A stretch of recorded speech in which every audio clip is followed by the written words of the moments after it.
with all the flexibility you've got in selection of a guide hand, it's real important to note that you don't just pick one based on what you like or because somebody else does it. It's got to make some sense. So I'm going to have Jacob do, and I'll explain this a little bit. You've got to build your guide hand around the angle of the wrist when you throw the football. Okay, so we're going to show you some wrist positions here, and what I'm going to do is have Jacob hold the ball up over his head just like a quarterback would to throw, and you're going to notice right there that point's coming right at you. That looks pretty good. Okay, now if that's the angle that he throws the football with one hand, he's going to add the guide hand. Okay, and what you're going to notice is that wrist position on the dominant hand doesn't change. Okay, and we're going to turn Jacob around right here, and we're going to do some things here to help you out. If you notice, with his grip, the back seam of the ball points directly at his left shoulder. All right, Jacob, go ahead and over-rotate.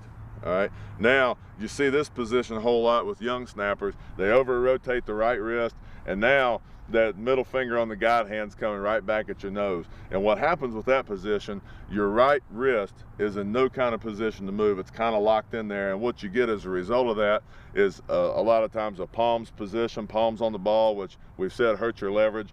Or you get in this situation where you have no mobility in that joint. So what you've got to do is hitch the ball, or that forward upswing with the ball before you actually get into your snap phase of it. All right, so that upswing kills you on times too. So you want to be real careful that doesn't happen. If you under rotate the ball, okay, you get in a position right here where you're going to throw kind of a knuckleball, or it'll be a very, very lazy rotation. All right, it's easily caught by the wind and things like that. So Jake will come back to center and have that good wrist. All right, and here are your landmarks on this thing. We already said the back seam of the ball is pointing at your left shoulder. If you look at his dominant hand, his right hand, and think about a big clock on the wall, tilt your ball down slightly.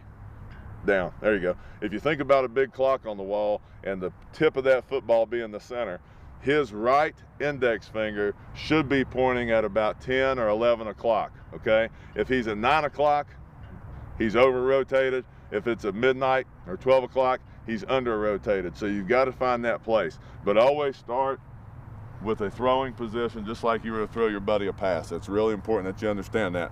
Guide hands are built around the dominant hands, okay? So if you do that, you're going to be okay.